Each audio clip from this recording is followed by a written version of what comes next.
Assalamualaikum warahmatullahi wabarakatuh.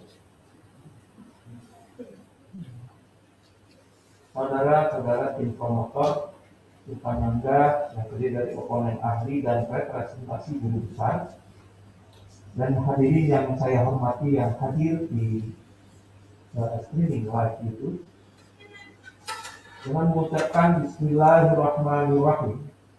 Sidang terbuka promosi doktor program studi doktor farmasi Fakultas Farmasi Universitas Padjadjaran berkenaan dengan promosi doktor saudara Yusron Sab. Saya buka.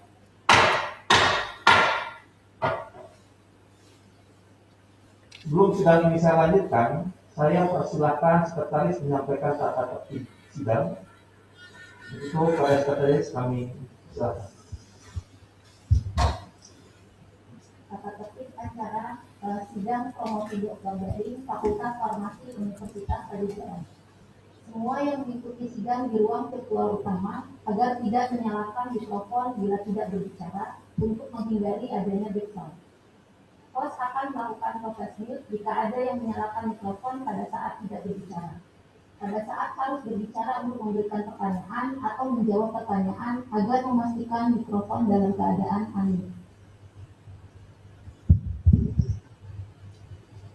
Terima kasih sudah sidang. Mohon petugas mempersilahkan Promopendus memasuki ruang sidang.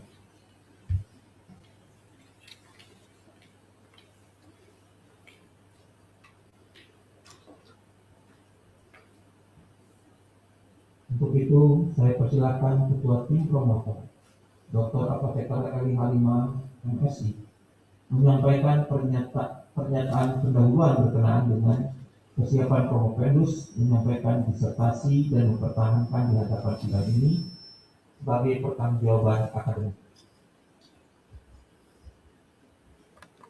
Assalamualaikum warahmatullahi wabarakatuh.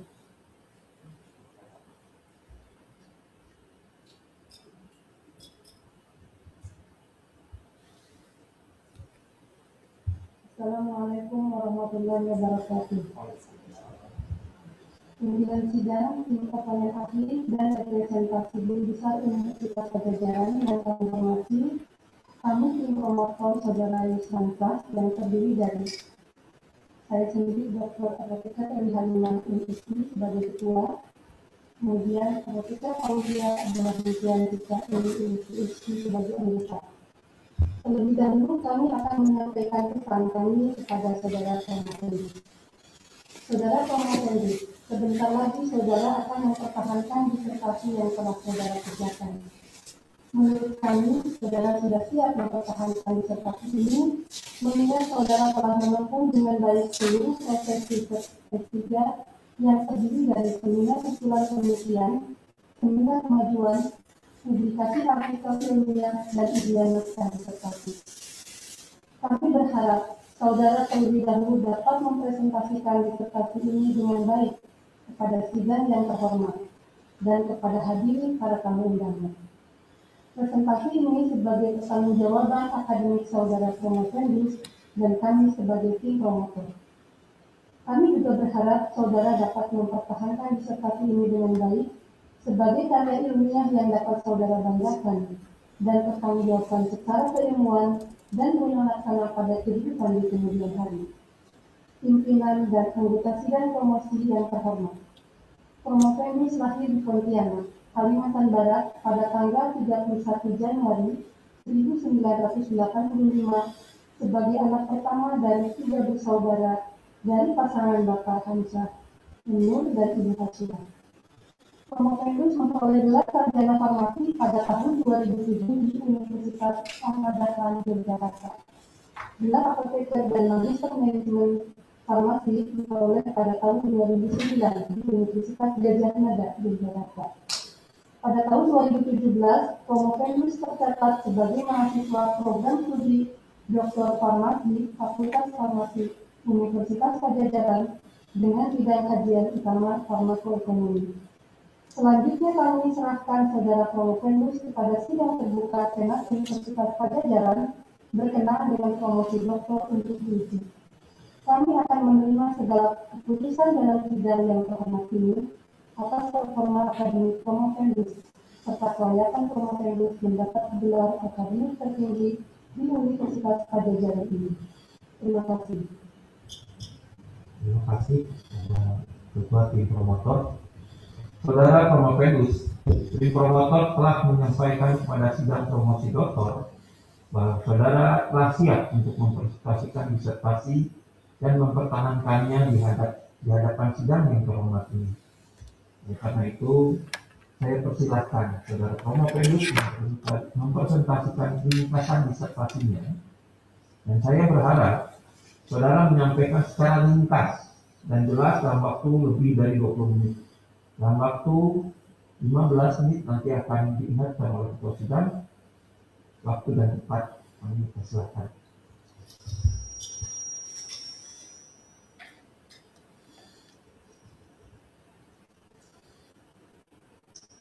Terima kasih Ketua Sidang. Bismillahirrahmanirrahim. Assalamualaikum warahmatullahi wabarakatuh. Saya Yusuf Ansyah, mahasiswa Doktoral Farmasi Universitas Pajajaran, izin memaparkan hasil riset yang telah dilakukan yang berjudul pengaruh konseling apoteker terhadap efektivitas biaya dan kualitas pasien kronis hipertensi di Puskesmas Kabupaten Pandeglang, dengan tim promotor yang terdiri dari yang terhormat Ibu Dr. Apoteker Eli Halimah MSI selaku promotor utama, dan yang kedua selaku co-promotor yang terhormat Bapak Apoteker Aulia Aswafika MBA PhD.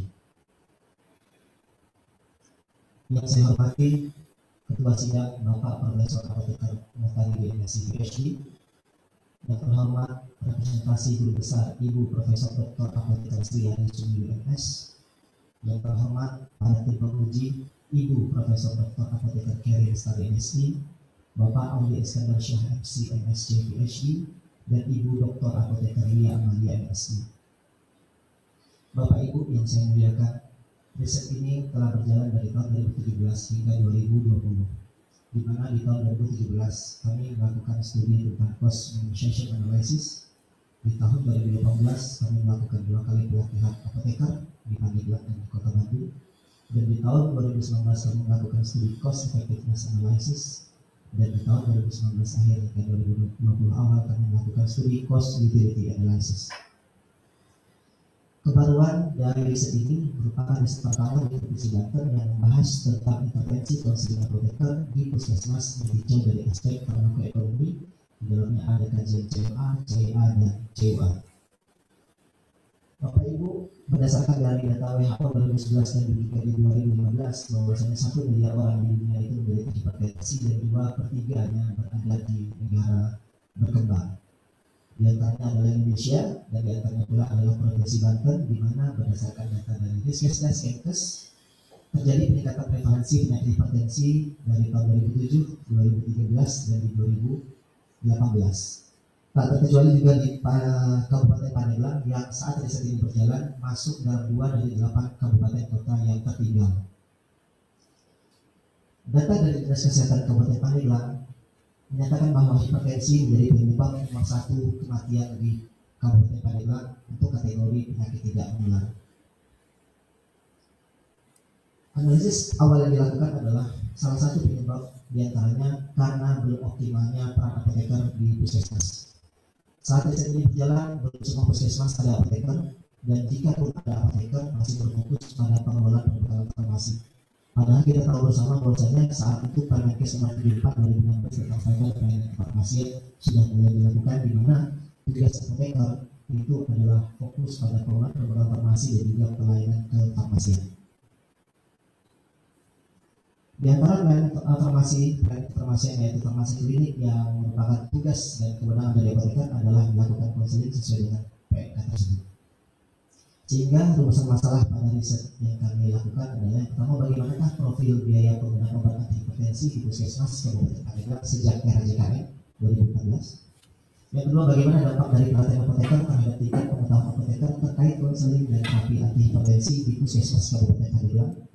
Yang ketiga, bagaimana dari cost utility dari konseling apoteker terhadap pasien kronis di puskesmas Kabupaten Pandeglang. Dan yang keempat, faktor apa saja yang berpengaruh terhadap nilai efektivitas biaya dan pada pelayanan konseling apoteker di Puskesmas Kabupaten Pandeglang.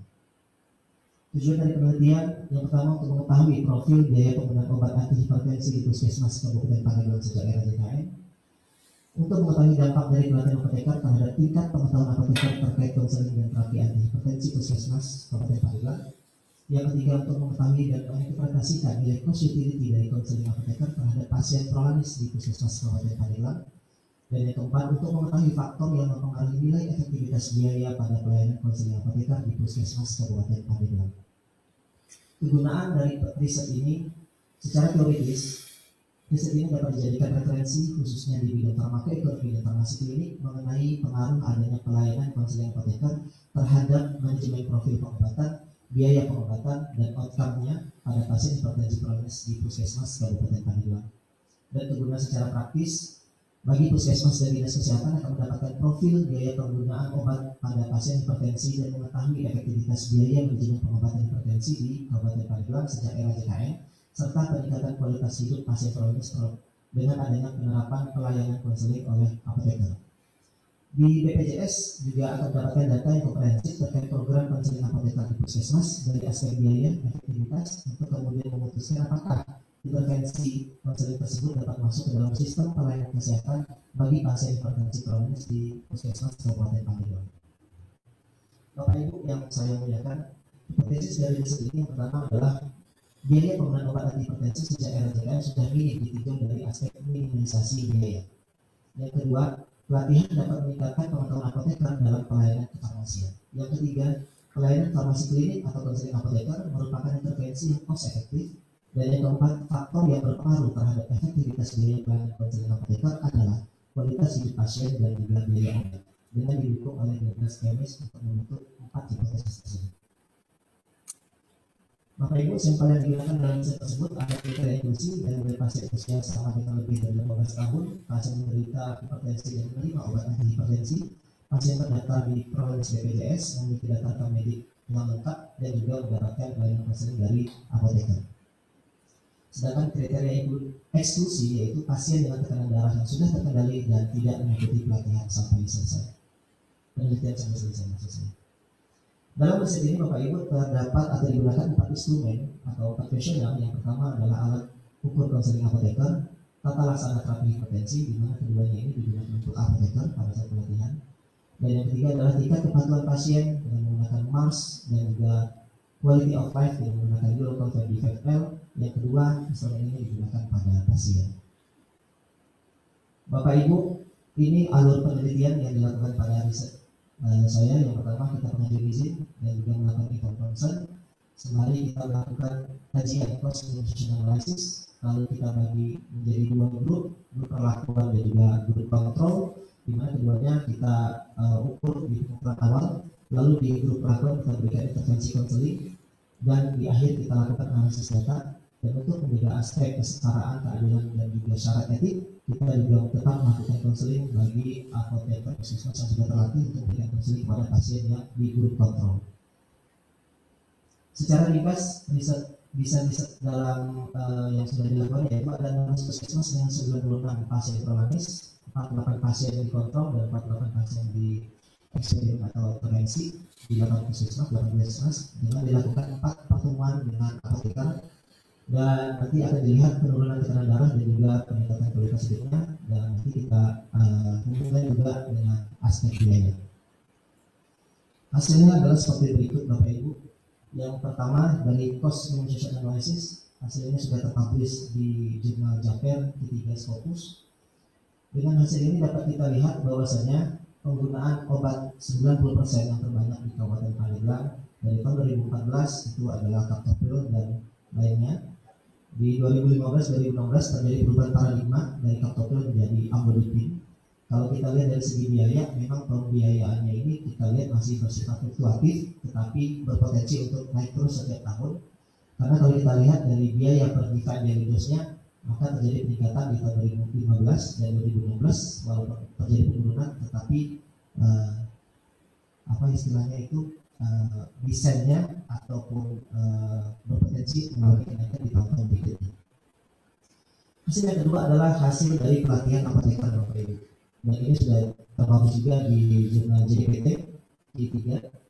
Kalau kita lihat di sini dari berdasarkan dari Kunto bahwasanya memang dari 2 kali pelatihan pertama tentang communication skill dan pelatihan kedua tentang tata laksana terapi antihipertensi, bisa dilihat bahwa kemampuan peserta yang tadinya tidak tahu ini menjadi cukup, yang tadinya kurang menjadi cukup.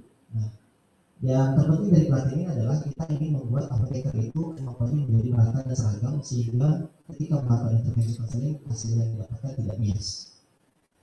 Kemudian yang ketiga, ini juga sudah terpublish di jurnal JAPET ketiga tentang hubungan dari konseling apoteker terhadap tingkat kepatuhan dan juga penurunan tekanan darah pasien. Bisa dilihat dari pertemuan pertama, kedua, ketiga, dan keempat dengan menggunakan statistik Russell Wallace, Minuetnya, dan lain-lain. Kita dapatkan bahwasanya terjadi memang perbedaan yang signifikan antara kelompok kontrol dengan kelompok intervensi, di mana kelompok intervensi yang mendapatkan konseling apoteker kepatuhannya meningkat dari tiap pertemuan dan juga tekanan darahnya menurun di tiap pertemuan, berbeda dengan kelompok kontrol. Dan yang keempat, hasil riset yang keempat juga sudah terpublish di jurnal Press Patient Preference and Adherence di Q1. Ini tentang pengukuran kualitas hidup, di mana pengukuran kualitas hidup juga dilakukan di tiap pertemuan. Kalau kita lihat di sini, ya, dengan menggunakan Eurocall 5D5L, kita bisa lihat di kelompok intervensi kualitas hidupnya meningkat dari tiap pertemuan, berbeda dengan kelompok kontrol, walaupun terjadi peningkatan kualitas hidup, tapi tidak seperti pada kelompok intervensi. Bapak Ibu, untuk pengukuran ICER ini juga perlu diperlukan karena hasil dari perhitungan kami pada cost effectiveness analysis hasilnya berada pada kuadran pertama, di mana pada kuadran pertama itu terjadi penambahan biaya, tetapi juga diikuti oleh peningkatan efektivitas, sehingga diperlukan threshold, yaitu incremental cost effectiveness ratio. Setelah kita hitung, maka kita bisa dapatkan bahwasanya dengan dua perspektif, perspektif saya dan perspektif pasien, dan kita juga menggunakan threshold dari WHO juga dengan menerapkan GDP per kapita, maka kita bisa lihat skenario pertama sampai skenario 9. Skenario pertama itu artinya apoteker memberikan konseling tanpa diberikan jasa profesi. Skenario kedua menggunakan jasa profesi Rp10.000 sesuai dengan SKPDI Banten untuk farmasi komunitas. Dan skenario ketiga ini menggunakan pembanding dengan dokter gigi Rp2.000 per konseling. Skenario keempat ini merupakan salari di Pandeglang tempat yang kelima ini. Yang keenam itu tertinggi di kabupaten di provinsi Banten di Kota Cirebon. Dan 7, 8, 9 itu ketika di dalam satu master dapat 2 apoteker. Nah, ternyata dari skenario 1 sampai 6 ini masuk dalam kategori highly cost effective, sedangkan kategori skenario 7 sampai 9 termasuk kategori yang cost effective. Dan terakhir kami lakukan uji sensitivitas, di mana kita naik dan turunkan sebanyak 25% dari masing-masing komponen yang berpengaruh terhadap nilai ICER, dan didapatkanlah bahwasanya biaya konseling dan skor utilitas itu yang berpengaruh terhadap atau dapat mempengaruhi efektivitas value dari studi ini. Simpulannya Bapak Ibu yang kami hormati, yang pertama nilai cost per event daily dose yang terpotong dari drug utilization 90% dari tahun 2014 sampai 2016 masih bersifat fluktuatif. Yang kedua, pengetahuan apoteker tentang konseling dan terapi antihipertensi meningkat setelah mengikuti pelatihan. Yang ketiga, intervensi konseling obat oleh apoteker terbukti highly cost effective dan cost efektif pada beberapa skenario. Yang keempat, faktor yang paling berpengaruh terhadap nilai efektivitas biaya intervensi konseling obat oleh apoteker adalah utilitas pasien dan biaya konseling apoteker. Bapak Ibu izin menyampaikan, selama saya studi di farmasi Universitas Pajajaran ini, saya telah mengikuti berbagai workshop dan conference dari mulai yang berhubungan dengan farmakoekonomi dan juga didorong oleh promotor dan kopromotor untuk mengikuti seminar-seminar internasional. Dan capaian riset yang telah dilakukan, yang pertama mendapatkan dana hibah sejuta emas penelitian disertasi doktor di tahun 2018. Yang kedua mendapatkan dana hibah Belmawa tentang inovasi pembelajaran digital di tahun 2019. Yang ketiga Haki karya ilmiah dari CMA di 2019. Yang keempat lolos seleksi BITEK penulisan artikel internasional reputasi kompetensi SDM di 2019 dan di 2020. Dan yang kelima adalah Haki karya ilmiah tentang farmasi training di tahun 2020. Kemudian publikasi di Q3 dengan IP faktor 1,416 di JAPER, kemudian IP publis di JKPT Q3, kemudian publish juga di chapter ketiga tentang farmasi counseling dengan indikator yang sama, kemudian publish juga di patient reference and adherence di Doppler Q1 dengan p-faktor 1,946, dan yang terakhir ini sudah submit di LGPT Q2 dengan p-faktor 0,41 tentang cost effectiveness analysis. Kemudian yang 11 adalah menerbitkan buku hasil riset yang berupa riset lintasan riset yang sudah berhaki dan ber-ISBN di tahun 2020, dan yang terbaru ini alhamdulillah saya mendapatkan penghargaan artikel ilmiah berkualitas tinggi dan penulis produktif 2020 dari Ristek BRIC. Terima kasih Bapak Ibu, mohon maaf ketika kalau mungkin ada yang salah-salah dalam penyampaian. Bila taufiq wal hidayah. Assalamualaikum warahmatullahi wabarakatuh. Saya kembali ke dosen.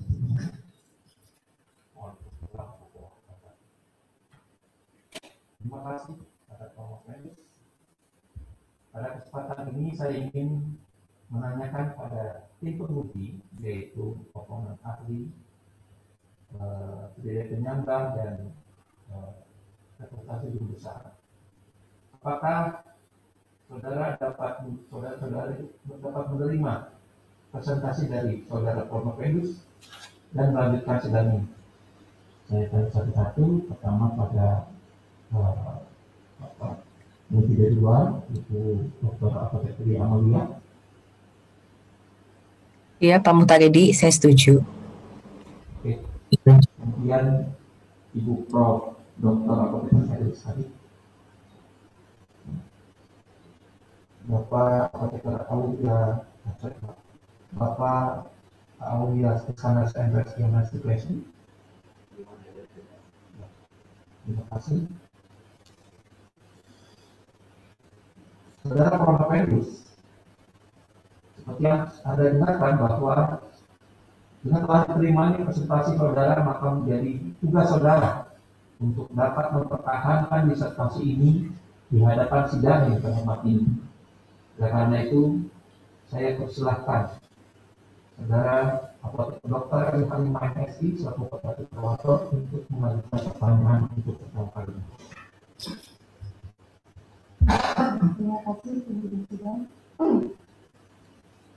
Saudara Fornopendus, tadi saudara sudah memaparkan tentang bagaimana penelitian yang sudah dilakukan. Pada langkah pertama tadi ada analisis, monitoring, dan informasi penggunaan obat yang ada di kandung bayi. Sebetulnya mengapa harus dilakukan dulu penelitian awal seperti ini? Kemudian dari hasil ini apa sih sebetulnya kaitannya dengan penelitian yang secara umum harus saudara lakukan? Kemudian yang kedua tadi bahwa saudara melakukan analisis efektivitas biaya dengan menggunakan dua perspektif. Ada pasien perspektif dan payer perspektif. Nah, yang ini saya tanyakan, mengapa dilakukan pada dua hal tersebut, kemudian bagaimana korelasi hasil yang diperoleh dari kedua perspektif tersebut.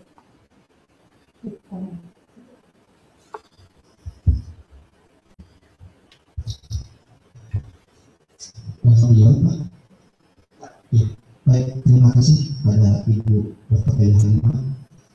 Izin menjawab, Bu. Yang pertama, ketika riset ini berjalan, saya ingin sekali memperdalami ilmu farmakoekonomi. Kemudian di bawah bimbingan Pak Aulia Sontika, alhamdulillah saya diberi tugas untuk melakukan analisa tentang pengelolaan obat yang ada di Kabupaten Pandeglang sejak era JKN. Dan manfaatnya sangat luar biasa bagi saya, sehingga saya bisa mengetahui bagaimana cara perhitungan detail dari cost beneficial analysis, dari mulai anatomical therapeutic classification systemnya, dan juga define dari dose-nya. Nah, dan ternyata hasil riset itu juga mungkin Pak Aulia berpandangan lebih visioner, saya juga belum tahu saat itu, tapi ketika riset ini sudah selesai, saya baru menyadari bahwasanya cost beneficial analysis ini sangat penting untuk dinas kesehatan, terutama Bu, dalam melihat evaluasi penggunaan obat antihipertensi yang ada di seluruh puskesmas Kabupaten Pandeglang. Dan data ini cukup detail dan cukup bisa dipertanggungjawabkan karena di dalam komponen penyusun perhitungannya itu kita melakukan perhitungan dari mulai obat tersebut diadakan, kemudian berapa penggunaannya, kemudian kekuatan dan dosisnya, sampai kepada perhitungan berapa total keseluruhan jumlah penduduk dan kita hitung dia dalam waktu 1 tahun. Nah, sehingga didapatkan data bahwasanya di 2014 ini merupakan biaya yang paling minim di Kabupaten Pandeglang dalam hal pengadaan dan penggunaan obat-obat antihipertensi. Kenapa hasilnya bisa seperti itu? Ada beberapa faktor, Bu. Yang pertama adalah jumlah penduduk di Kabupaten Pandeglang dari tahun 2014, 15, 16 itu mengalami peningkatan otomatis karena ada faktor jumlah penduduk sehingga komponen biayanya juga semakin kecil di 2014. Tapi yang kedua ini adalah faktor yang sesuai dengan keinginan saya di farmakaekonomi, bahwasanya di tahun 2015 itu setelah dilakukan wawancara terjadi peningkatan jumlah kunjungan ke puskesmas karena di 2014 baru pertama kali JKN diberlakukan sehingga banyak sekali masyarakat yang ingin memeriksakan kesehatannya di puskesmas. Nah, sehingga saat itu angka menunjukkan bahwasanya jumlah biaya untuk penggunaan obat-obat antihipertensi juga semakin meningkat. Namun di 2016 pelayanan kesehatan juga semakin lebih baik, kemudian para tenaga kesehatan juga mampu men-screening pasien-pasien mana yang bisa masuk dalam program BPJS atau program BPJS, sehingga di 2016 kembali terjadi penurunan. Jadi untuk proses communication ini sangat banyak manfaatnya, Bu, baik dari segi saya selaku peneliti maupun dari stakeholder Dinas Kesehatan Kabupaten Pandeglang. Izin menjawab pertanyaan kedua, kenapa dilakukan dua perspektif di dalam farmakaekonomi, di mana farmakaekonomi itu merupakan suatu bidang ilmu untuk mentranslasikan dari hasil farmasi klinik yang dilakukan untuk bisa diterjemahkan dan bisa disampaikan kepada decision maker. Dari dua perspektif ini bisa kita lihat mana perspektif yang efektivitas biayanya lebih baik, Bu, sehingga kita bisa menawarkan kepada stakeholder maupun decision maker bahwasanya biaya kalau dari perspektif yang satu dengan perspektif yang lain itu terjadi perbedaan dan mana biaya yang paling bagus untuk diambil dalam rangka efektivitas biaya. Jadi seperti itu, Bu, memang farmakaekonomi pada umumnya dari hasil kajian menerapkan lebih dari satu perspektif supaya nanti memudahkan stakeholder atau decision maker dalam melakukan komparasi mana yang lebih baik dan mana yang akan kemungkinan diambil sebagai keputusan. Terima kasih.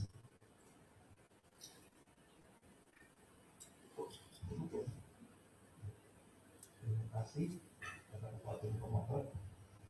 Selanjutnya saya persilakan saudara Promotor alias konten PSD selaku anggota tim promotor untuk mengajukan pertanyaan.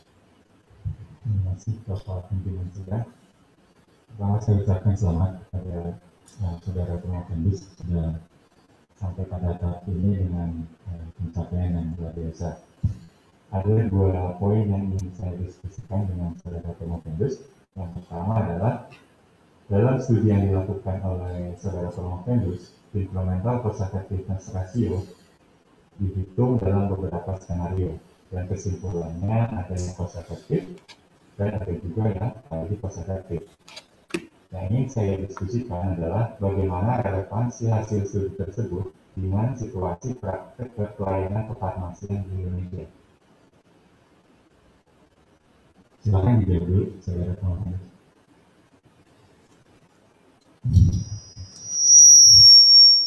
Baik, terima kasih Bapak Aulia PhD. Incremental cost effectiveness ratio memang berawal dari setelah kita melakukan kajian dan melakukan analisa cost effectiveness plan berada pada kuadran 1 di mana terjadi penambahan biaya dan tetapi diikuti pula peningkatan efektivitas dari terapi. Nah, sehingga ketika kita sudah hitung ICER-nya dan kita bandingkan dengan threshold yang dikeluarkan oleh Badan Mikroekonomi Dunia, sehingga kita memutuskan untuk kita coba buat menjadi beberapa skenario dengan tujuan. Yang pertama adalah seperti tadi yang sudah disampaikan, supaya decision maker itu lebih mudah untuk memilah dan memilih mana skenario atau model yang terbaik sesuai dengan kemampuan stakeholder dalam hal ini adalah pemerintah, misalnya saja BPJS atau Dinas Kesehatan. Yang kedua, dengan adanya beberapa skenario ini, kita juga bisa meyakinkan pada decision maker karena memang Bapak Ibu saya hormati, decision maker dalam hal ini pemerintah backgroundnya tidak semuanya dari kesehatan, ataupun ketika ada yang backgroundnya kesehatan mungkin belum mengetahui apa itu ICER dan bagaimana cara penerapannya, sehingga dengan adanya beberapa skenario tersebut kemudian skenario itu kita urutan dari yang paling rendah sampai yang paling tinggi. Maksudnya adalah seperti skenario pertama itu apoteker memberikan konseling tanpa adanya biaya, kemudian kita tambahkan Rp2.000 sesuai dengan sama dengan tenaga dokter gigi. Kita tambahkan lagi 10.000, kita tingkatkan lagi sampai ke salari apoteker sesuai dengan UMR di Pandeglang. Kita tingkatkan lagi sampai ke UMK yang tertinggi di Provinsi Banten ya, dan kita tingkatkan lagi sampai kalau di puskesmas ada 2 apoteker. Jadi seperti itu Pak, supaya memudahkan translasi dari hasil riset kita dan mudah dipahami oleh decision maker. Kemudian pertanyaan lanjutannya adalah bagaimana korelasinya dengan yang ada sekarang. Baik Bapak, izin menyampaikan bahwasanya di Indonesia ada sekitar 10.000 lebih puskesmas yang tersebar di seluruh Indonesia dengan jumlah apoteker kurang dari 50%-nya. Ini menjadi PR besar bagi kita juga dan juga bagi pemerintah, karena pemerintah punya visi dan misi untuk meningkatkan kualitas pelayanan dalam rangka meningkatkan kualitas hidup sehat bagi masyarakat. Sedangkan kita tahu dari data hasil riset ini menunjukkan bahwa ketika apoteker tidak optimal ataupun tidak ada apoteker di puskesmas, maka pelayanan farmasi klinik tidak akan berjalan secara baik, dan itu ternyata akan berdampak pada outcome klinik dan juga kualitas hidup pasien yang tidak ataupun tidak meningkat, yang berdampak pada biaya penggunaan obat antihipertensi yang terus meningkat, dan ini akan jadi beban sendiri oleh pemerintah. Nah, sehingga ketika riset ini diimplementasikan atau dikorelasikan dengan kondisi saat ini, sudah seharusnya setiap puskesmas punya minimal 1 apoteker, Pak. Dan kalaupun satu puskesmas punya 2 apoteker, itu masih masuk intervensi yang positif berdasarkan hasil riset ini. Terima kasih. Terima kasih. Pertanyaan terakhir dari saya, hasil kesimpulan dari riset yang dilakukan oleh saudara Promovendus menyimpulkan bahwa terdapat 2 faktor yang paling mempengaruhi terhadap efektivitas biaya dari intervensi konseling apoteker. Yang pertama adalah terkait dengan biaya obat, dan yang berikutnya adalah terkait dengan kualitas hidup, di mana faktor yang berkaitan dengan kualitas hidup secara eksplisit menunjukkan bahwa kualitas hidup dari pasien meningkat karena adanya pengaruh konseling dari apoteker yang telah diberikan pelatihan sebelumnya. Ya, pertanyaan dari saya mohon dijawab secara singkat, yaitu dari hasil studi yang setelah saudara Promovendus lakukan, berapa besaran biaya jasa apoteker yang seharusnya diberikan oleh pemerintah? Terima kasih. Baik, terima kasih Pak. Izin menjawab secara ringkas dari hasil riset dari skenario 1 sampai 9. Skenario highly cost effective itu berada pada skenario ke-6, di mana skenario ke-6 itu adalah ketika apoteker mendapatkan salari tertinggi di UMK Provinsi Banten yaitu Kota Cilegon sebanyak sejumlah nominal 4.200.000 sekian. Nah, sehingga kalau boleh menyampaikan hasil riset ini kepada pemerintah, ketika apoteker itu diberikan salari dari mulai Rp2.000 hingga 4.200.000, itu sudah masuk ke dalam kategori yang highly cost effective. Namun kita sebagai apoteker juga harus melihat dari negara-negara tetangga atau negara-negara yang lebih maju terlebih dahulu, misalnya saja di Jepang dan Malaysia. Walaupun Malaysia itu satu puskesmas sudah ada 2 apoteker, itu tidak serta-merta hari itu juga langsung ketok palu dan langsung terlaksana. Di Jepang itu 10 tahun, sehingga harapannya apoteker juga harus menunjukkan bukti yang nyata dulu dan lebih banyak lagi untuk mengkapi riset ini, sehingga nanti pemerintah punya gambaran yang komprehensif sebelum memutuskan kebijakan tersebut. Demikian Pak. Terima kasih.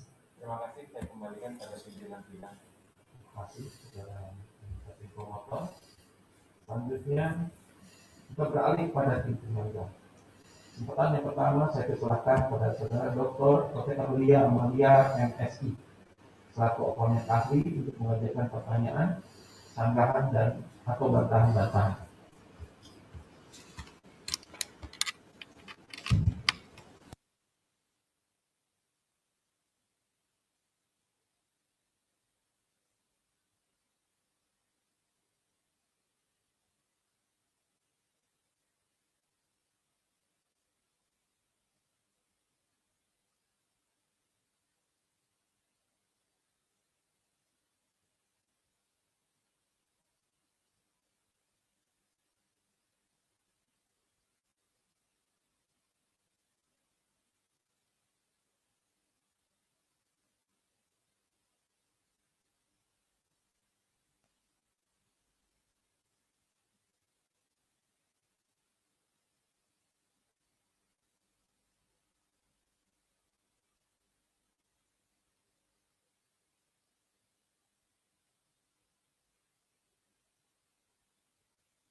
Maaf, suara saya sudah terdengar, Bapak Ibu.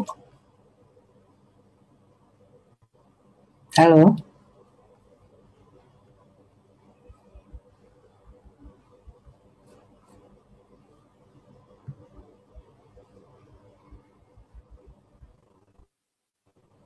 Halo.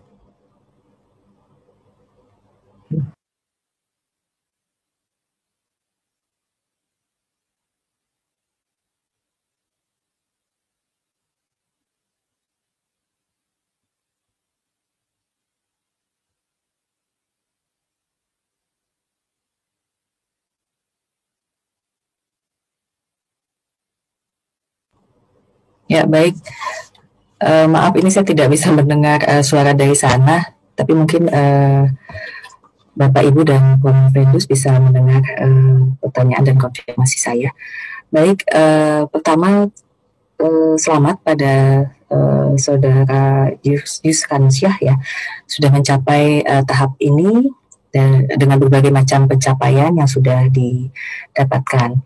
Ada beberapa yang ingin saya konfirmasi dan saya ingin tanyakan, yaitu yang pertama di dalam penelitian saudara Konvendus itu tentang ya, jadi tentang tingkat kepatuhan itu digunakan instrumen MARS ya, atau Medications Adherence Report Scale. Nah, di situ Konvendus menyampaikan ada beberapa variabel yang dipertimbangkan ya dalam studi, yaitu ada variabel bebas, kemudian variabel terikat, dan juga variabel pengganggu. Nah, di antara variabel pengganggu ini, Konvendus menyampaikan adanya variabel-variabel seperti riwayat tekanan darah dari masing-masing pasien. Itu yang berbeda-beda ya untuk tiap pasien, ada yang sudah beberapa tahun, mungkin ada yang baru beberapa bulan. Nah, kemudian juga mengenai frekuensi minum obatnya itu juga ada, dan juga pendidikan ya, jadi tingkat pendidikan dan karakter dari pasien itu. Nah, yang ingin saya tanyakan, sejauh mana dalam studi ini Anda memastikan bahwa variabel pengganggu ini dapat dikendalikan selama penelitian, maupun dalam penelitian maupun nantinya selama praktek pelayanan di puskesmas. Itu pertanyaan saya yang pertama. Kemudian yang kedua, di dalam studi ini Anda juga menilai kualitas hidup atau quality of life dengan menggunakan instrumen EQ ya, EQ 5D5L untuk yang memang diperuntukkan untuk pasien hipertensi. Nah, di dalam praktek pelayanan yang seharusnya dilaksanakan, menurut pendapat Konvendus, apakah peranan dari berbagai penilaian dalam parameter QOL ini itu di mana peranannya dikaitkan dengan target terapi pasien hipertensi? Ya, dalam hal ini ingin menanyakan juga di mana sih sebetulnya peran farmasis di dalam pencapaian target terapi yang Anda buat dalam penelitian ini. Mungkin itu saja, Pak Yuskansyah. Terima kasih. Baik, Ibu Termilanania, terima kasih izin menjawab. Yang pertama, kepatuhan kita menggunakan instrumen Medication Adherence Report Scale. Memang ada beberapa komponen pengganggu yang memang harus kita kendalikan supaya hasilnya betul-betul bisa dipertahankan dan tidak bias. Di antaranya itu adalah riwayat tekanan darah dan juga frekuensi minum obat. Jadi dalam pengukuran kepatuhan ataupun juga pengukuran kualitas hidup juga yang kita lihat adalah satu, selain dia sudah mencapai standar atau belum, yang kedua adalah kita lihat dari berapa peningkatan atau penurunan yang terjadi, Bu. Jadi menggunakan bantuan SPSS dari mulai uji Kruskal-Wallis, kemudian karena ini non-parametrik maksudnya, kemudian kita uji juga dengan sampai ke uji binomial, didapatkanlah data yang cukup detail sehingga kita bisa melihat perkembangan pasien tersebut dari angka pertemuan pertama sampai angka pertemuan keempat. Jadi dua aspek yang kita lihat Bu dalam rangka menjaga variabel pengganggu ini. Yang pertama adalah kita lihat bagaimana standarnya, apakah tekanan darahnya sudah mencapai standar atau tingkat kepatannya sudah mencapai ke arah yang baik. Karena kalau di instrumen Mars itu kan angka 25 itu sudah kepatuhan tinggi, kurang dari 25 sampai 6 termasuk kepatuhan yang sedang. Nah, yang kedua adalah kita lihat yang saya sampaikan tadi, kita lihat berapa peningkatan atau penurunan dari tiap pertemuan sebagai bentuk titik baseline-nya Bu. Nah, sehingga dengan dua usaha tadi kita bisa memastikan dan dari menggunakan instrumen yang ada dan membantu SPSS bahwasanya variabel pengaruh tersebut tidak akan mempengaruhi secara signifikan dari hasil riset ini Bu. Itu yang pertama. Kemudian yang kedua Bu, tentang quality of life, kita juga menggunakan instrumen generik yaitu local 5D 5L, di mana di tiap dimensi terdapat 5 level yang kita ukur. Dari yang pertama adalah kemampuan berjalan, perawatan diri, kemudian aktivitas, rasa sakit, dan juga rasa cemas. Ini di local 5D 5L itu terdapat dua komponen skor Bu. Yang pertama adalah skor societal, yang kedua adalah skor individual, di mana yang saya sebutkan tadi adalah skor societal dan skor individual itu berupa visual analog scale Bu. Di mana pasien kita tanya dari skala 0 sampai 100, pada saat bertemu dengan apoteker, pasien berada pada posisi kesehatan yang seperti apa dan berapa kalau bisa diangkakan. Nah, yang terjadi di lapangan, alhamdulillah Bu, pasien karena ada feedback juga kepada apoteker, pasien merasa satu diperhatikan Bu. Nah, dengan adanya perhatian dari apoteker ini membuat mereka menjadi tambah semangat lagi untuk berobat dan patuh untuk minum obat. Itu yang pertama. Yang kedua, selain merasa diperhatikan, mereka juga menjadi termotivasi Bu. Karena mereka disampaikan pada apoteker standar tekanan darah Bapak Ibu harus seperti ini. Kemudian caranya adalah Bapak Ibu patuh dan segala macam yang disampaikan oleh apoteker sesuai dengan hasil pelatihan, sehingga dengan itu peran apoteker ternyata juga dapat meningkatkan kualitas hidup sehat bagi pasien kronis hipertensi, baik dari segi farmakologi ataupun dari segi non farmakologinya. Demikian Ibu, terima kasih. Terima kasih Pak Isams ya.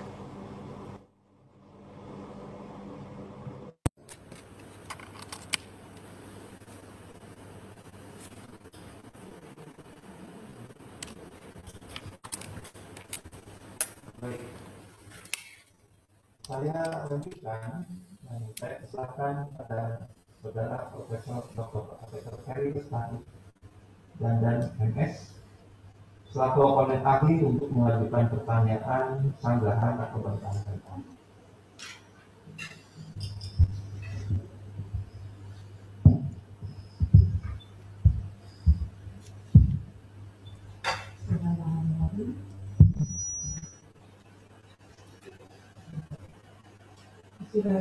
Assalamualaikum warahmatullahi wabarakatuh.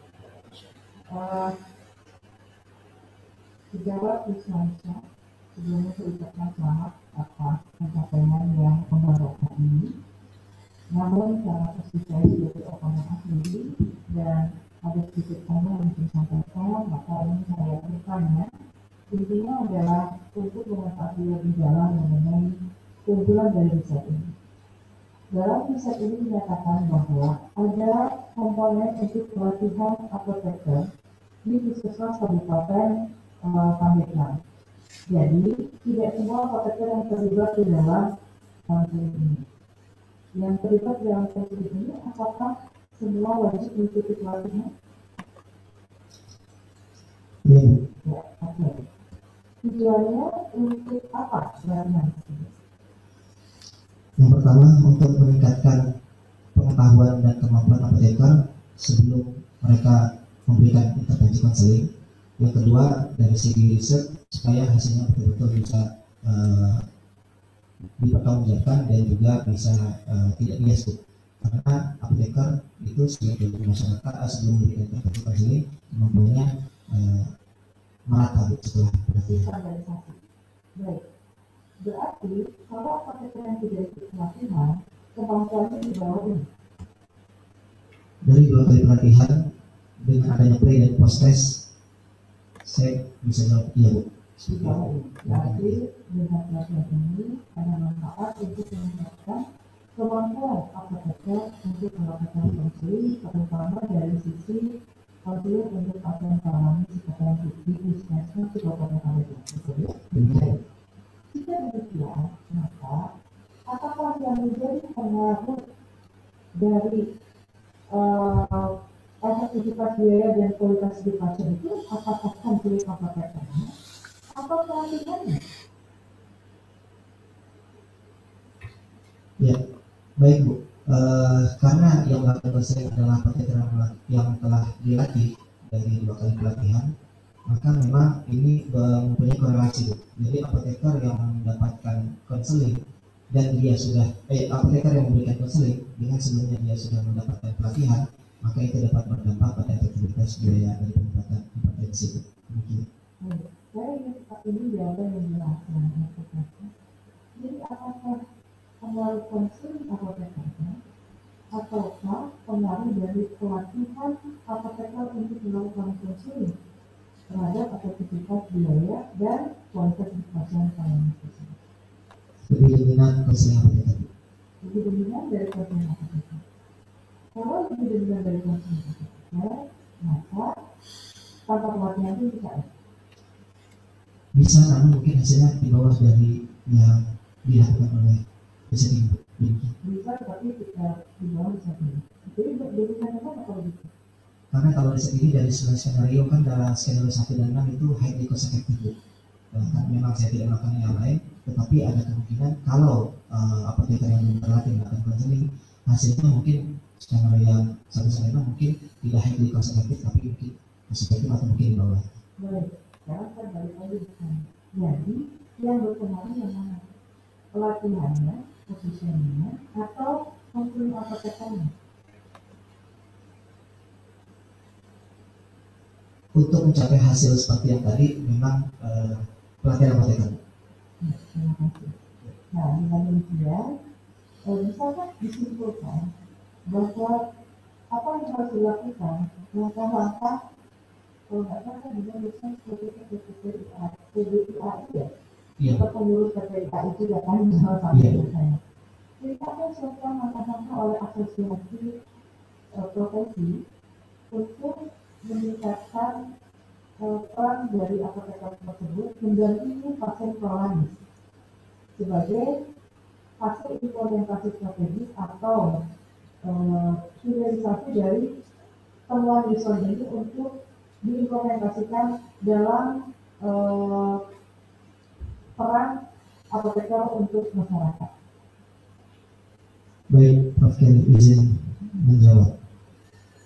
Dari hasil riset ini pada ujungnya memang banyak stakeholder yang memang harus nomor satu berkolaborasi. Di antaranya yang pertama adalah dari organisasi profesi yang menaungi apoteker, termasuk apoteker puskesmas, bagaimana organisasi profesi ini bisa mendorong sejauh apoteker untuk bisa terus memberikan bukti yang nyata bahwasanya keberadaan apoteker puskesmas itu memang betul dibutuhkan karena memang terbukti dapat meningkatkan kualitas hidup pasien. Yang kedua juga dari mungkin pemerintah dalam hal ini adalah BPJS maupun Dinas Kesehatan juga harus bisa melihat hasil riset ini sebagai langkah untuk mengambil kebijakan bahwasanya dengan adanya apoteker di puskesmas itu ternyata dapat meningkatkan kualitas hidup sehat masyarakat, dan ini akan menjadi tujuan dari pemerintah untuk meningkatkan pelayanan di puskesmas dan juga untuk mendapatkan outcome klinik yang diharapkan. Kemudian dari aspek akademis, ini juga memberikan manfaat bahwasanya dengan adanya data yang lengkap dan yang dilakukan oleh apoteker di puskesmas ini bisa kita lakukan analisis di perguruan tinggi untuk kita kembalikan lagi sebagai bahan bagi pemerintah dan juga stakeholder terkait sebelum membuat kebijakan. Dan misalnya saja yang tadi disebut tentang pelatihan, memang dari 2 kali pelatihan ini memberikan gambaran bahwasanya apoteker itu memang harus terstandar dulu sebelum mereka melakukan konseling, sehingga ini menjadi masukan juga bagi perguruan tinggi, terutama perguruan tinggi farmasi, untuk mungkin menambah jam terbang dari anak didik, entah itu bisa lewat kurikulum ataupun jika kurikulumnya sudah penuh, bisa lewat sertifikasi atau lewat kolegium, sehingga nanti apoteker yang memang memilih pelayanan sebagai tempat prakteknya itu memiliki kemampuan yang terstandar. Nah, dari segi perguruan tinggi, kemudian dari segi pemerintah dan juga dari organisasi profesi, bisa saya simpulkan nomor satu adalah perlu adanya kolaborasi, Bu, karena tidak bisa berjalan sendiri demi sendiri. Termasuk juga apotekernya, karena apotekernya itu ketika sudah ada standar, ketika kita melakukan riset di sana dan mereka melihat hasil kerja mereka termotivasi, Bu, karena ada standar yang mereka tuju. Jadi selama ini mereka melakukan pekerjaan tanpa adanya dokumentasi dari riset praktek, bukan dokumentasi dari pengolah obat, tapi riset praktek, mereka tidak tahu yang mereka lakukan itu sudah seperti apa, sesuai standar atau belum. Jadi dari segi apoteker, organisasi profesi, perguruan tinggi farmasi dan juga pemerintah ini memang harus saling berkolaborasi, sehingga di akhir pernyataan saya ini saya harapkan betul-betul satu, perbanyaklah kolaborasi, kurangi kompetisi, tingkatkan kompetensi karena kita sesama profesi dan sama-sama cinta NKRI. Terima kasih. Saya sangat puas dengan jawabannya. Sudah selesai, Pak. Baik. Selanjutnya, saya persilakan kepada Saudara Aulia Iskandar Shah, MPSI, MSc, PhD, selaku komponen ahli untuk mengajukan pertanyaan, sanggahan, atau bantahan. Baik, terima kasih. Ketua sidang, pertama saya ucapkan selamat kepada saudara Novendus Yusron Shah ya. Dan hari ini Anda sudah sampai di titik terakhir, yaitu untuk mempertahankan disertasi Anda. Jadi saya kira ini usaha yang sangat baik. Saya pun menikmati membaca disertasi Anda dan juga melihat bahwa beberapa sudah dipublikasikan di jurnal reputasi dengan baik, memperoleh cerita dan juga disampaikan di dalam beberapa konferensi yang terpublikasi dengan baik. Jadi itu saya kira satu kerja keras dari Anda dan tim promotor yang merupakan keberhasilan. Saya pada kesempatan ini akan bertanya satu saja, bahwa dari judul dan substansi penelitian Anda pada intinya bertujuan untuk mengevaluasi intervensi non-farmakologi, yaitu berupa konseling apoteker. Dalam ilmu psikologi kami menyebutnya itu adalah behavioral medicine atau behavioral intervention. Dikarenakan ini bentuknya behavioral medicine, maka tentu saja perlu ada standarisasi tata laksana konseling apoteker yang harus dilakukan sehingga baku, objektif dan bisa dilaksanakan secara standar oleh semua apoteker di semua layanan kesehatan di Indonesia.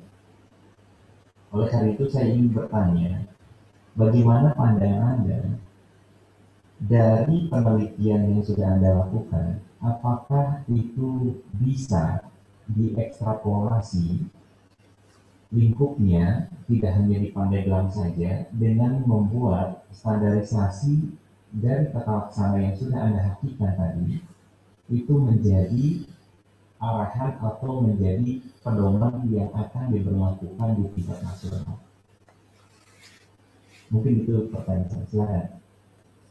Baik, Bapak Aulia Iskandar Shah, PhD, terima kasih atas pertanyaannya. Izin menjawab.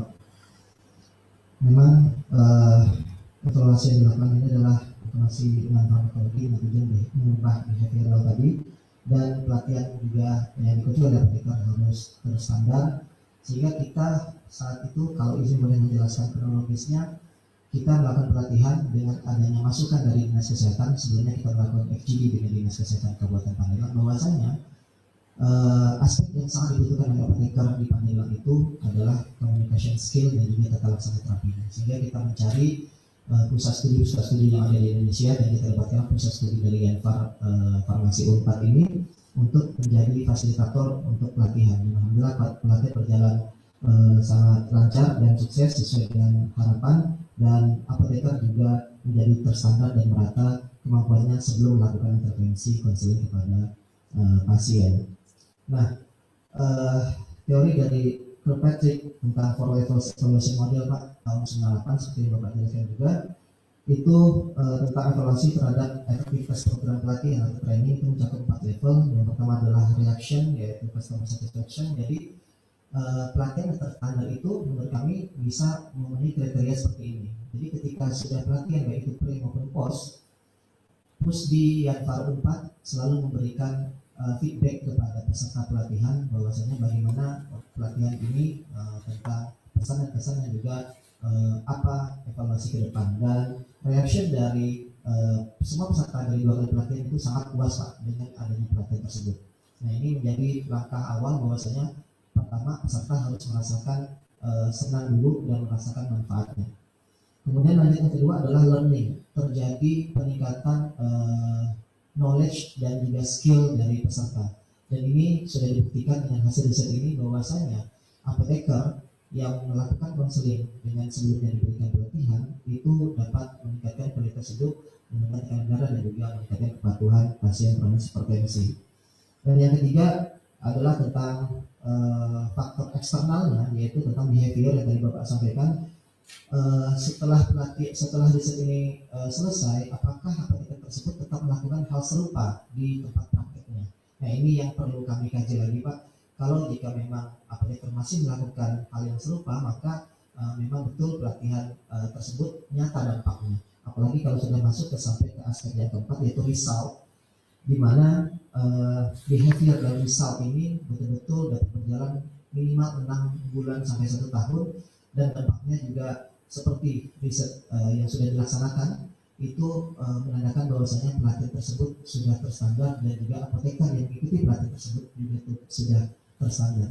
Jadi memang untuk menerapkan pelatihan yang terstandar di Indonesia sangat-sangat memungkinkan Pak, dan bisa dilakukan ketika kita sudah menggunakan model dari Patrick ini. Itu dari segi pelatihan Pak. Dan dari segi hasil, sekaligus saya ingin menjelaskan bahwasanya sebenarnya setelah riset ini, ya sebelum riset ini berakhir, saya juga dibantu oleh Pak Aulia Santika yang ahli dalam farmakoekonomi, dan juga di analisis juga, dibantu analisisnya juga oleh Ibu Eli Halimah, sudah membuat decision tree model Pak.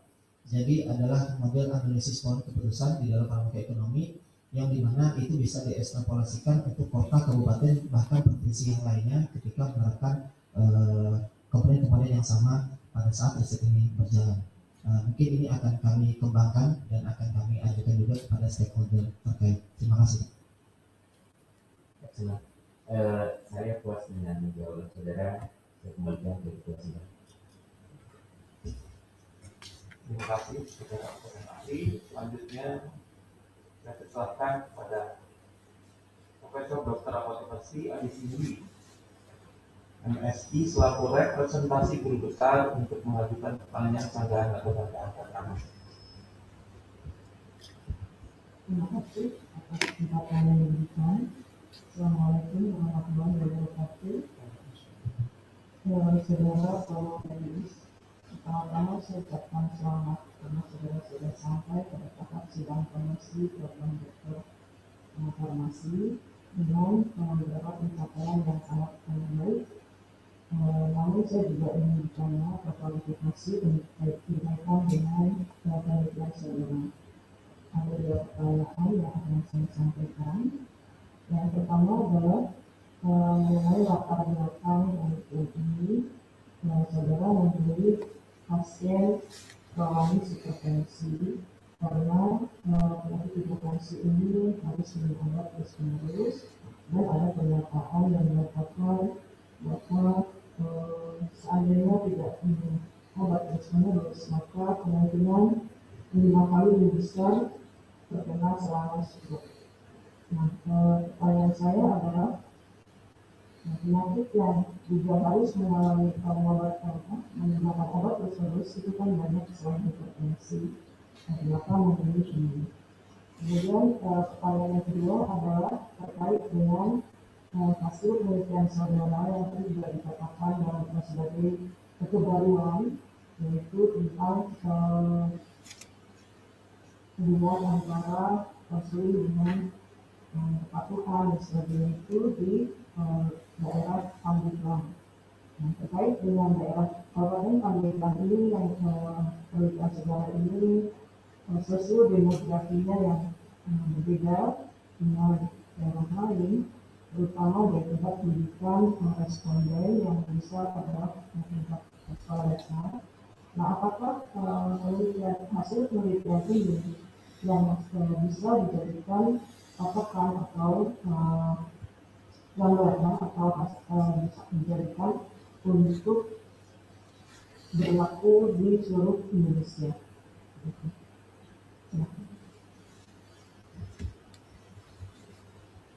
Terima kasih, Profesor Yadi, izin menjawab. Yang pertama, latar belakang memang dari awal kita fokus kepada pasien prolaris hipertensi karena data dari Dinas Kesehatan Kabupaten Pandeglang, hipertensi menduduki penyakit pertama untuk penyebab kematian untuk kategori penyakit tidak menular. Yang kedua, memang saya dibantu oleh tim promotor yang memang sungguh-sungguh sangat visioner ke depan, karena memang konseling ini diharapkan dapat dilaksanakan di seluruh puskesmas oleh apoteker sesuai dengan kewenangan berdasarkan peraturan undang-undang di seluruh Indonesia. Namun kalau dari aspek hipertensi ini yang belum pernah diteliti untuk di Provinsi Banten, sehingga nanti akan kita kolaborasikan dengan penyakit yang lain. Kebetulan sebelum saya ada juga dokter yang lulus dari Farmasi 4, kata saya Pak Fazriansyah itu sudah melakukan Farmasi 4 di Makassar, tapi untuk penyakit diabetes mellitus. Nah, sehingga ketika ini dikombin, maka semakin lengkap dan komprehensiflah hasil riset konseling untuk penyakit prolaris. Kebetulan prolaris kan yang memang diberi perhatian lebih dari pemerintah adalah hipertensi dan diabetes. Nah, itu yang saya harapkan terjadinya kolaborasi sehingga kita dapat memberikan alternatif yang terbaik bagi decision maker.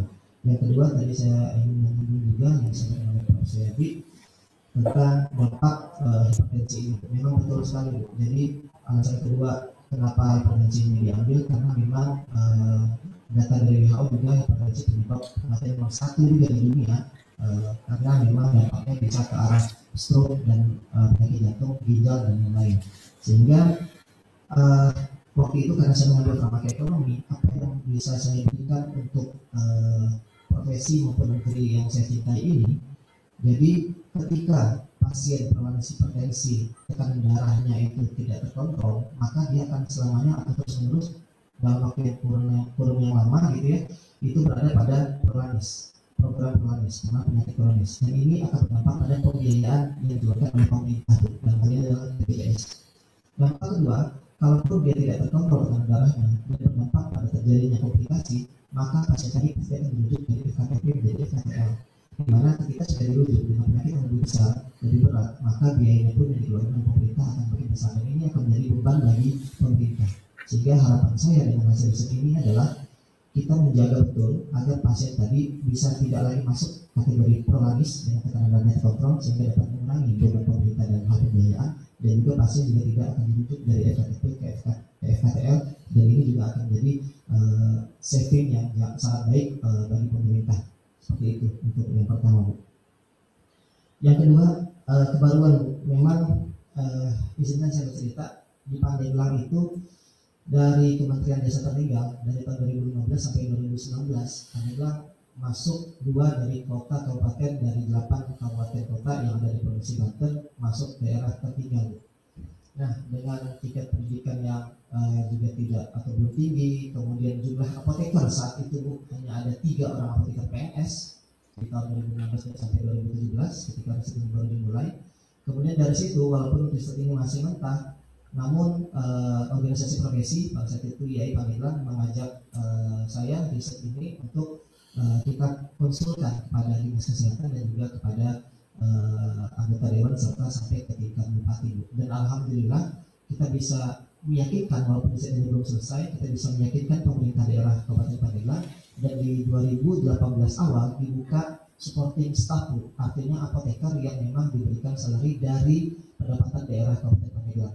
Saat itu alhamdulillah separuh dari 36 puskesmas sudah terisi karena memang ada prioritas untuk akreditasi juga. Lalu kita lakukan audiensi lagi, advokasi lagi, sampailah di 2019 akhir itu dibuka 36 CPNS untuk khusus apoteker di Kabupaten Pandeglang. Sehingga saat ini di tahun 2020 sudah 36 puskesmas yang sudah terisi 36 apoteker dan semuanya AS. Terima kasih.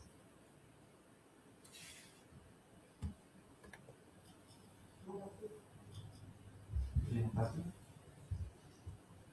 Hadirin yang saya hormati, dengan selesainya pertanyaan atau bantahan dari para penyangga dan tim promotor, sidang saya tunda untuk memberikan kesempatan kepada tim penyangga dan tim promotor untuk memberikan penilaian.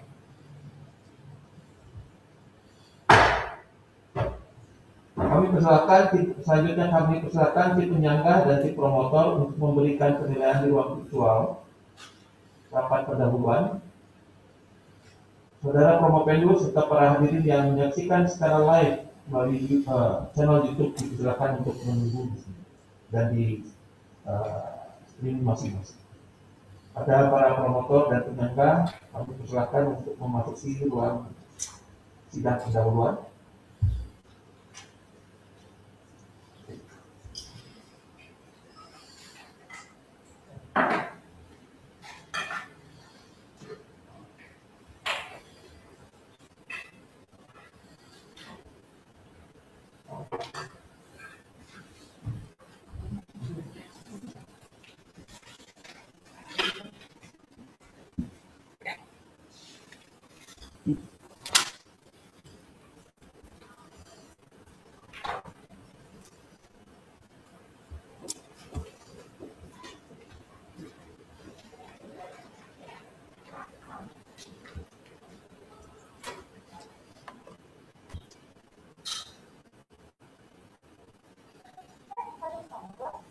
Ibu,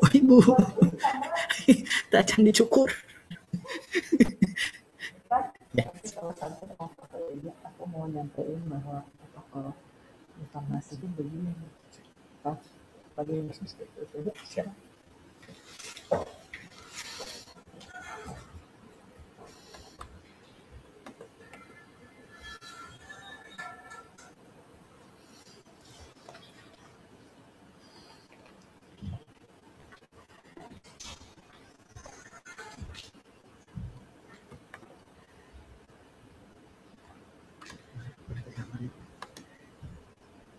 Oke, sip. Ya, sip. Nanti lihat di rekamannya di YouTube. Itu selamatnya udah banyak tuh di YouTube.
Kesehatan saya.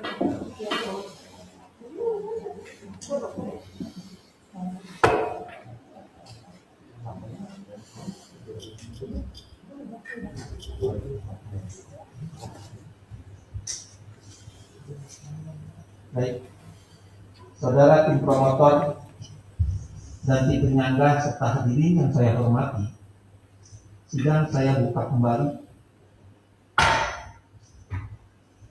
Silakan Promopendus dipanggil untuk memasuki ruang sidang.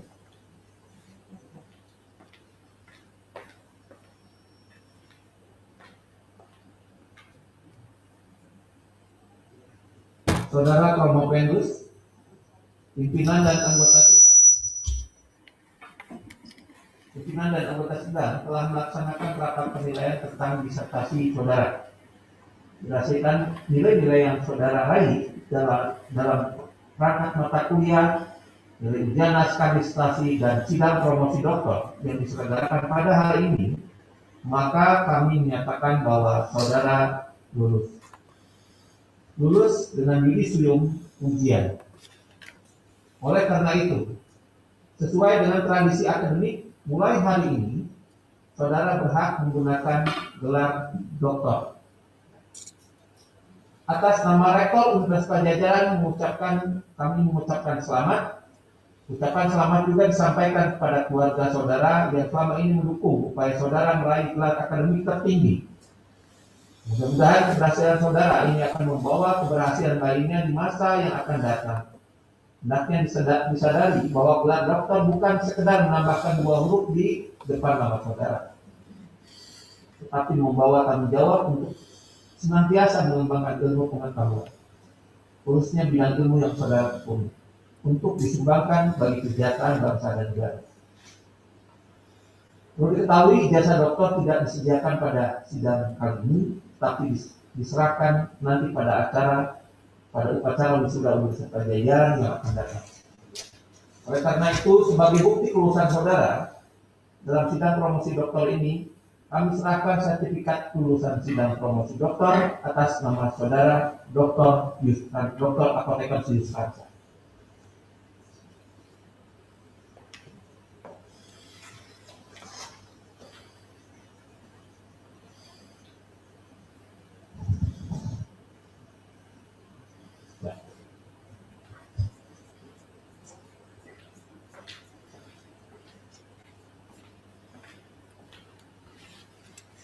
Selanjutnya, saya persilakan Ketua Tim Promotor Dr. Apoteker RI Halimah MS untuk menyampaikan pesan dan harapan bagi dokter baru.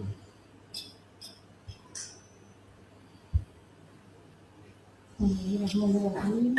Assalamualaikum warahmatullahi wabarakatuh. Segala puji kami panjatkan kepada Allah Subhanahu wa Ta'ala karena rahmat dan karunia-Nya acara ini berjalan dengan lancar. Pimpinan sidang dan seluruh tim penguji, kami mengucapkan terima kasih atas keputusan sidang promosi dokter hari ini. Kami juga menyampaikan terima kasih kepada hadirin yang telah mengikuti sidang. Saudara Dr. Apoteker Yusransa, kami merasa gembira saudara dinyatakan lulus pada sidang promosi dokter ini dengan predikat tertinggi, yaitu dengan yudisium ujian. Kami telah berusaha membimbing saudara dengan sebaik-baiknya sebatas kemampuan kami. Keberhasilan saudara hari ini merupakan bukti atas kesungguhan dan ketekunan saudara menempuh segala rintangan yang saudara hadapi. Saudara Dr. Apoteker Yusranta. Kami sangat bangga kepada saudara.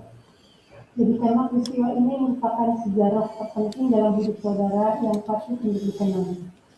Kami berharap semoga peristiwa ini merupakan titik tolak keberhasilan saudara menempuh kehidupan selanjutnya. Kami mengucapkan selamat kepada saudara dan menyampaikan rasa bahagia kami kepada keluarga saudara. Sejak hari ini berakhir sudah tugas kami membimbing saudara. Mudah-mudahan hubungan baik selama ini akan tetap terjalin selamanya.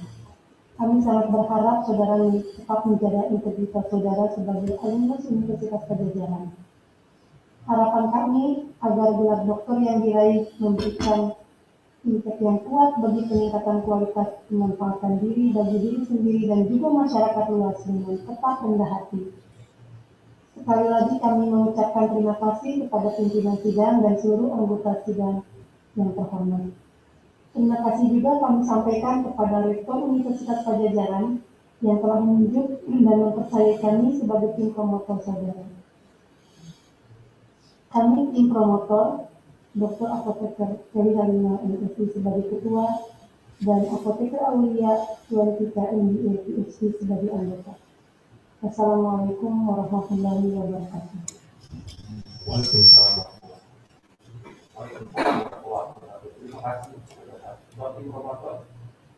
Sebelum sidang saya tutup, saya persilahkan saudara Dr. Apoteker Yusranta untuk menyampaikan ucapan rasa syukur dan kebahagiaan berkenan dengan selesainya studi saudara pada program studi dokter farmasi Fakultas Farmasi Universitas Pajajaran sebagai pidato pertama gelar doktor.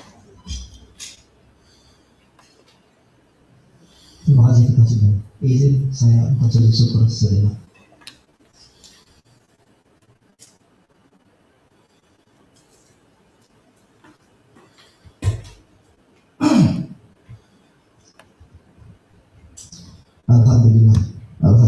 Alhamdulillah Rabbil Alamin. Wassalatu wassalamu ala asyrafil anbiya'i wal mursalin wa ala alihi washabihi ajma'in. Izinkan saya untuk menyampaikan ucapan terima kasih kepada banyak sekali pihak yang telah mensupport dan mendukung studi saya selama ini.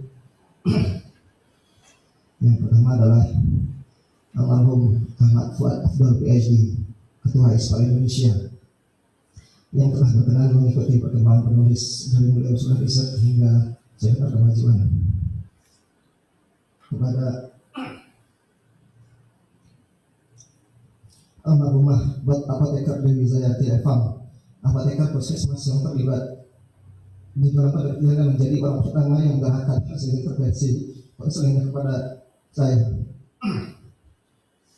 Almarhum Dr. Handes Haji Yusranta MM dan almarhumah Jubaid Hesti, ayah dan ibu mertua saya yang sangat berharap bisa menyaksikan anak mengenai tidak sidang doktoral. Semoga kebaikan yang saya dapatkan hari ini mengalir terus bagi mereka di alam sana sampai yaumil akhir nanti.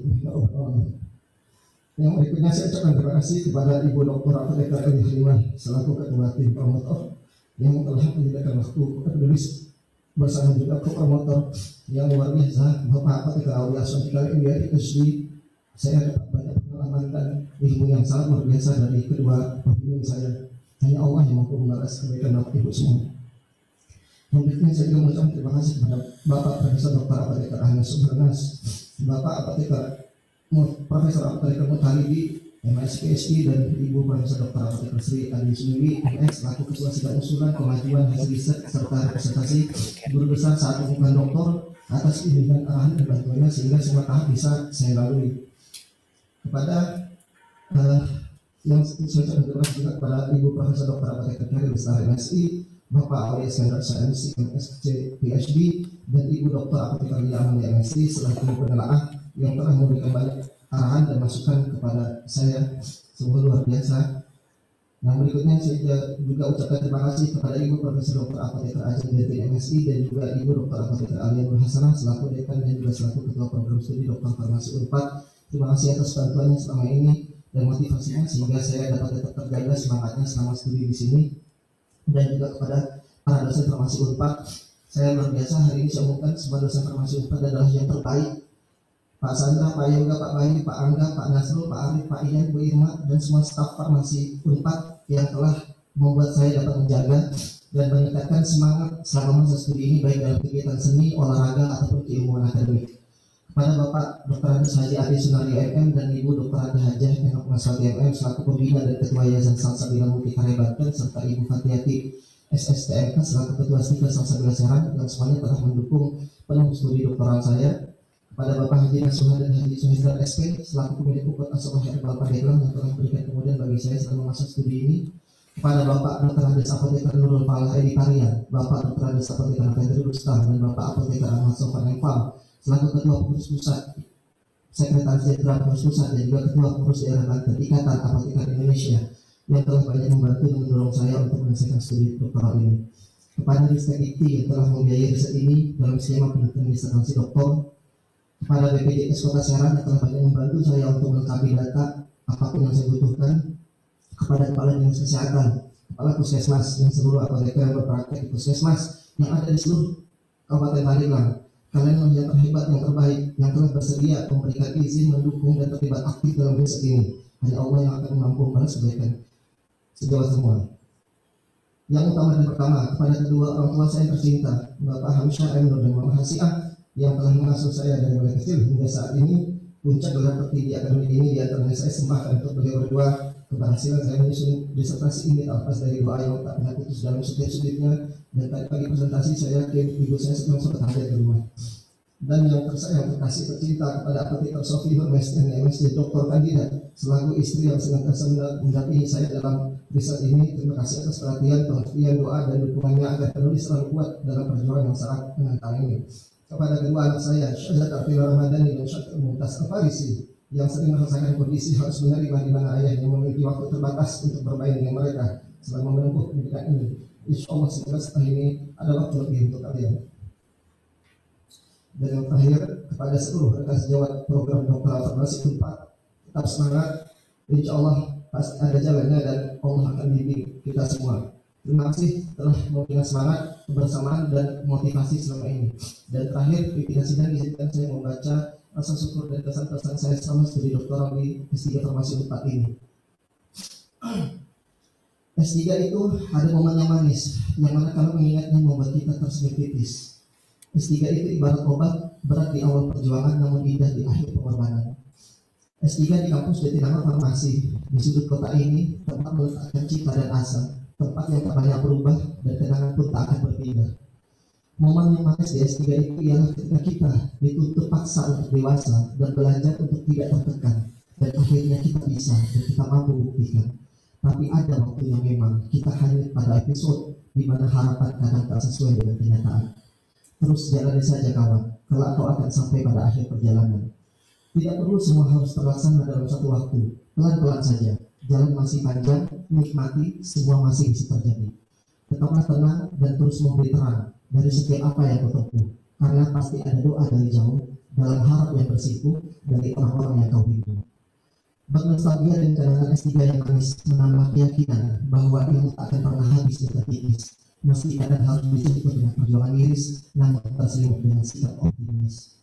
Sampai bertemu esok di hari Kamis, wahai Dr. Yusran sang akademis, babak awal kehidupanmu baru saja dirintis, jalani dengan kepala tunduk dan meja artis, karena kau seorang farmasis.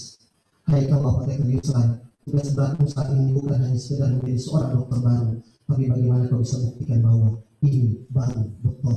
Bismillah, wabillahi taufiq wal hidayah. Assalamualaikum warahmatullahi wabarakatuh.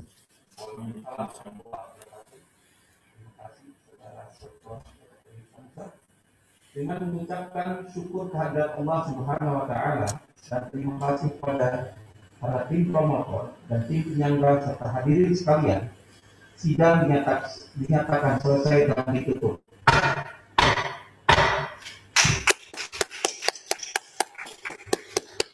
Kami persilahkan Saudara Dr. Apoteker Yusransyah didampingi keluarga berdiri di depan untuk menerima ucapan selamat dari para hadirin yang hadir di sini. Tentu hanya istri dan anak. Demikian yang bisa saya sampaikan. Akhirul kalam, billahi taufiq wal hidayah. Wassalamualaikum warahmatullahi wabarakatuh.